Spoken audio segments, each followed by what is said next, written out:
मोहनी रे मोहनी कसर मोहनी लागे भितरी मावो। मुंदरी रे मुंदरी सगुन मोंदरी डारे अंगरी मागा। मोहनी रे मोहनी कसर मोहनी लागे भितरी मावो।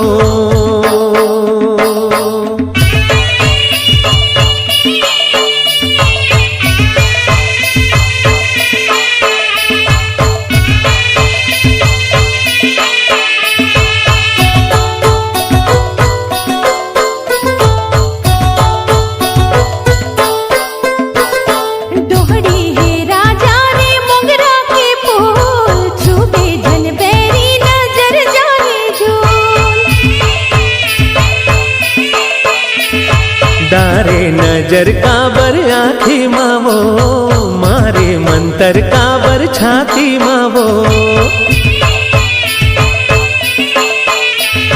दोहड़ी है राजा रे मोगरा के फूल, छुबे धन बैरी नजर जाए जो। डारे नजर काबर आँखी मावो, मारे मंतर काबर छाती मावो।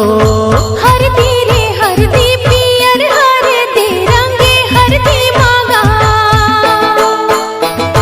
मोहनी रे मोहनी कसर मोहनी लागे भितरी मावो।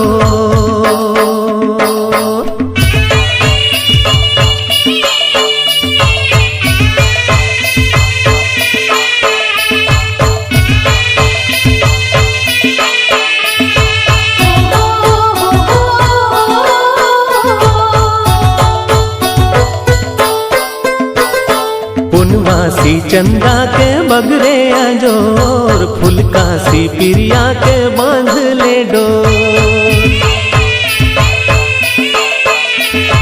लाली कई डिबिया से दूर छोट की, कारी कारी गुदना रे तिन बूंदे की।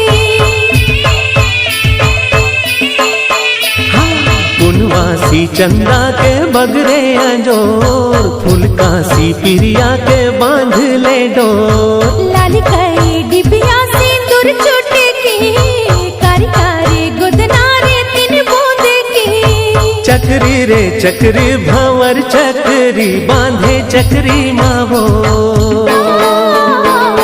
मुंदरी रे मुंदरी सगुन मोंदरी डारे अंगरी मागा। मोहनी रे मोहनी कसर मोहनी लागे भितरी मावो।